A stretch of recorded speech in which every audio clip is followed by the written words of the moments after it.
Hi అండి. Not sure ఎంతమందికి ఈ న్యూస్ తెలుసో కానీ సో రీసెంట్గా ఏమైందంటే ఒక ఎంప్లాయీ ఉన్నాడు. ఆ కంపెనీలో జాయిన్ అయ్యిండు. 1 మంత్ అయింది. 1 మంత్ అయిపోయిన తర్వాత మార్నింగ్ 10 o'clockకి శాలరీ వచ్చింది.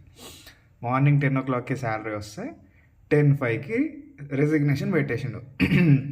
సో ఆ కంపెనీ హెచ్ఆర్ మరి ఎందుకు ఆగమైండో ఏమో తెలియదు కానీ హీ వాజ్ లైక్ ఇట్లా మొత్తం సోషల్ మీడియాలో పెడుతుండే, లింక్డ్ఇన్లో వాటిలో ఇట్లా ఇట్లా అట్లా ఎట్లా చేస్తారు, ప్రొఫెషనల్ ఎథిక్స్ ఉండవా మీకు, మీకోసం మేము ఇంత డాక్యుమెంటేషన్ చేసి ఆన్ బోర్డ్ ప్రాసెస్ తీసుకొని మీకు ఇంత ట్రైనింగ్ ఇప్పించి.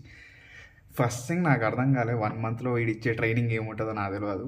And second thing, on boarding process is not something, అంటే నాకు తెలిసిన వరకు ఇట్స్ నాట్ సంథింగ్ హ్యూమంగస్. నువ్వు ఒక మేనేజర్ని అసైన్ చేస్తావు, వాడి డాక్యుమెంట్స్ తీసుకుంటావు, వెరిఫై చేస్తావు, అయిపోతుంది. బట్ యా అంటే um, ఆయన ఎవరైతే హెచ్ఆర్ సోషల్ మీడియాలో పోస్ట్ పెట్టిండో మస్తు మంది వేసుకుంటుండే. Because for the first time ఇప్పుడు హెచ్ఆర్లకి వాళ్ళ మెడిసిన్ అంటే like tasting your own medicine అంటారు చూసినారా. యూజువల్లీ ఇప్పుడు మన వాళ్ళకి ఎట్లా ఉంటుంది, ర్యాండమ్గా ఒక పొద్దునకి ఇట్లా గూగుల్ మీట్కో లేకపోతే జూమ్కో ఇట్లా కాల్ చేసేసి ఓకే కంపెనీ ఇప్పుడు ఏమది ఫైర్ చేయాల్సి వస్తుంది ఎందుకంటే కొంచెం రెవెన్యూ మేనేజ్ చేసుకోవాలి సంథింగ్ లైక్ దట్ అట్లా చెప్తారు కదా.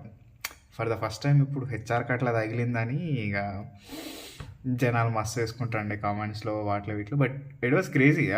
నాకేం అనిపించలే, అబ్బా 1 మంత్ వర్క్ చేసినావు, 1 మంత్కి జీతం తీసుకున్నావు డన్.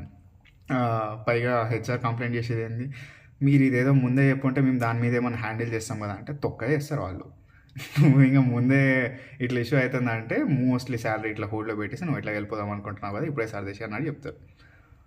ఆర్ అంటే నాకు అర్థం కాదబ్బా, హెచ్ఆర్ ఇంటిగ్రిటీ ఎథిక్స్ ఇవన్నీ ఒకే ఒకే సెంటెన్స్లో పడ్డది. దాంట్లో ఐ వాస్ లైక్ ఎలా రా అన్నట్టుండే. బట్ యా మీ మీ థాట్స్ ఏందో కమెంట్ చేయండి. But I personally think this is like cool man, doable. ఇప్పుడు ర్యాండమ్గా ఒక కాల్లో కూర్చోబెట్టేసి ఆ భయ్య నువ్వు రేపు నువ్వు రానక్కర్లే అంటే సేమ్ లాజిక్ నేను కూడా వాడతా కదా.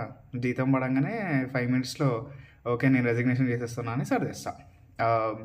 అండ్ నాకు అన్నిటికంటే కామెడీ అనిపించింది ఏంటంటే ఇంత పెద్ద సోషల్ మీడియా పోస్ట్ కూడా హెచ్ఆర్ గాడు దౌర్భాగ్యం కొద్దీ వాడు రాసిండు.